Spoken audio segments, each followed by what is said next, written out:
What stuff's available? There's the boiler.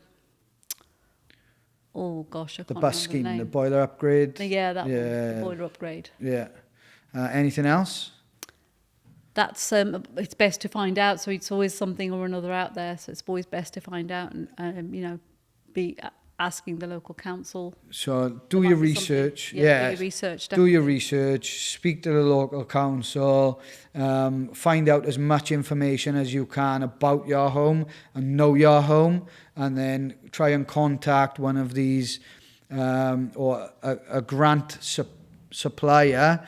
And see if you're eligible, because sometimes we may think that we're not going to be accepted, but in some cases Sometimes you're you get surprised. surprised, yeah, absolutely.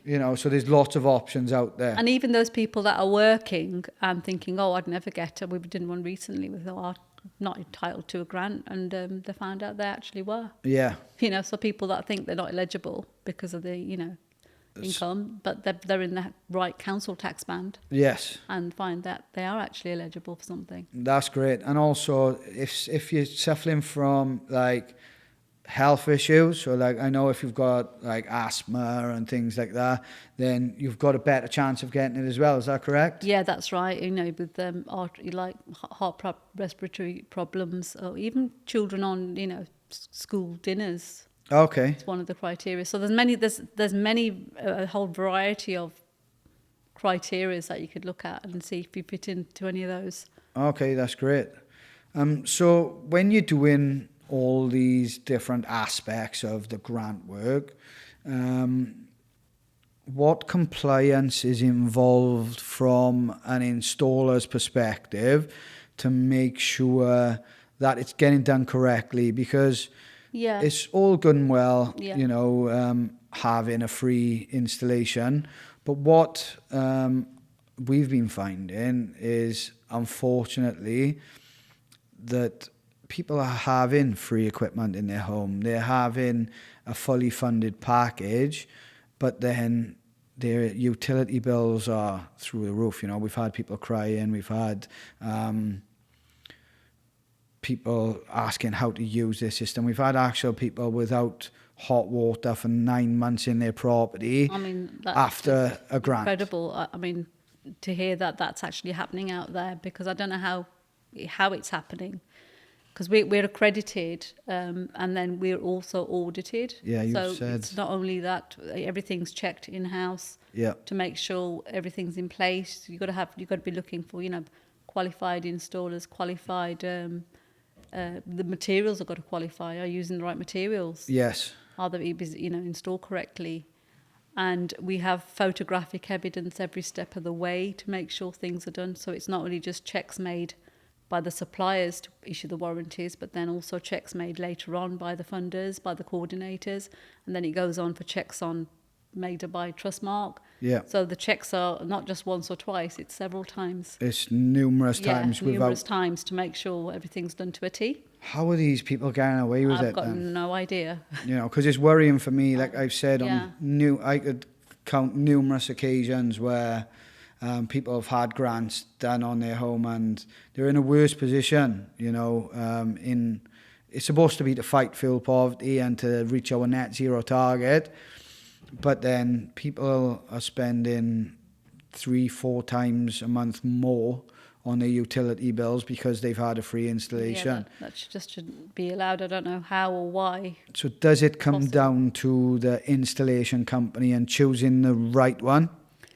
Yeah, you got to be careful. I think do your own checks and find out from who the company is, how they work, how they're going to service you. Make sure you're asking them, what they're going to be issued with at the end of it. Do they get a handover pack? Yeah. What support they have. Yeah. When you ring them a few times, you get a feel for the company you as can well. tell. Yeah. So with regards to the grants, do you look at it, or shall we look at it as consumers, as the same way as if we're having a new boiler or we're having a new kitchen or a new bathroom? Like I say to everyone, get 3 quotes.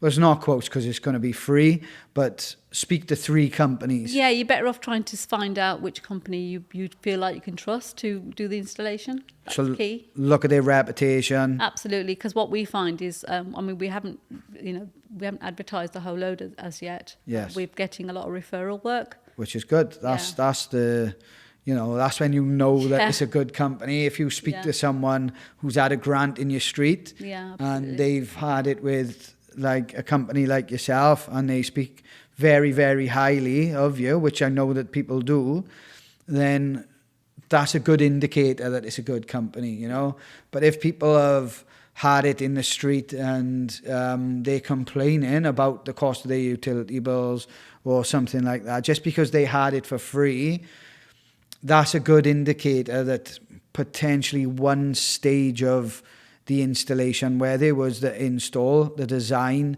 or the aftercare process, hasn't been correct.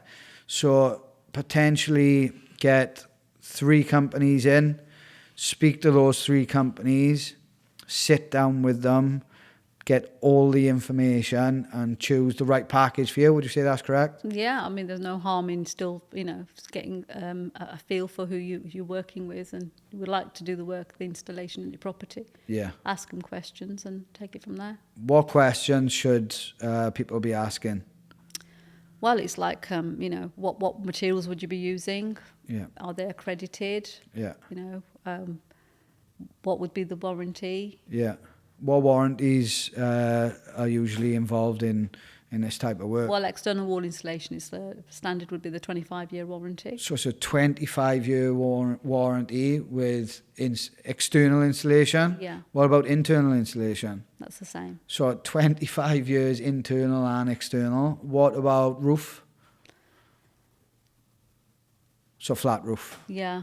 I've got to check that one. We've just done one recently. There's a new area. Oh, is it? Check that. So that's to be continued. We'll find out the warranties on that. Yeah. What about the other types of insulation? Is it usually 25 years?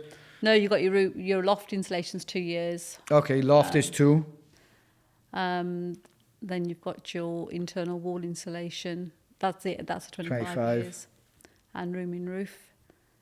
I've got to double check that one. What about flat roof?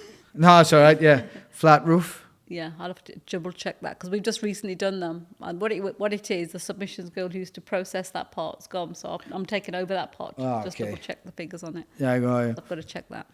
So with regards to the solar aspect now, obviously you're a solar registered company. Have you been doing solar on the grant work as of yet? No, we haven't done any solar work on the grant work. But that's coming though, yeah? You will be doing that soon? That'll be kicking in next year. Yeah. You're going to do the heat pumps? So it's an area we'll be looking at. Yeah. We'll be looking at, so we've got to get a proper understanding of what's required first. Yes, and then see if that's deliverable. Yes. So sometimes you find that the projects are not really realistic and, you've got to check that, make sure it's all deliverable. Yeah. And we've got the right team behind it. Because there's no point doing this stuff unless we do it properly, Absolutely, yeah. We want it right for the people that we're working with. We want it to be designed, installed, and the aftercare has to be top notch. Absolutely. Because there's no point doing heatings and find out the customers without hot water or any heating, and their solar's not working, so that's not good at all. Yeah, and that's the problem that was, especially in Wales. I think like Wales, the housing stock in Wales is obviously a lot further behind. But then when they're hearing nightmare stories like you've been talking about, Ashley, it's quite scary that's what they're visualising now, and that's putting them on, it's frightening. It's frightening for other people. That's what they're seeing and that's what they're hearing. So that's the message they're receiving. Yeah, but it doesn't have to be the case. Like absolutely. We are going into, as I've said, you've asked for advice from you with going into this grant structure because I believe the knowledge that I have in every sector of the grant process will be beneficial for these people having grants, or just people going down the renewable journey. So if we can then design, install and provide the aftercare that we already provide for Hale Heating in this grant structure, then it is only going to benefit the country, really, because we do it properly. It's about getting that confidence level back up. Yeah. And that's what's needed right now. Yeah. It's what's needed, definitely. And I think there's a lot of misinformation about the grant stuff and about renewable energy, and that's why we're doing the podcast. And thanks again for coming on. It's given these consumers the right information so that they've got confidence.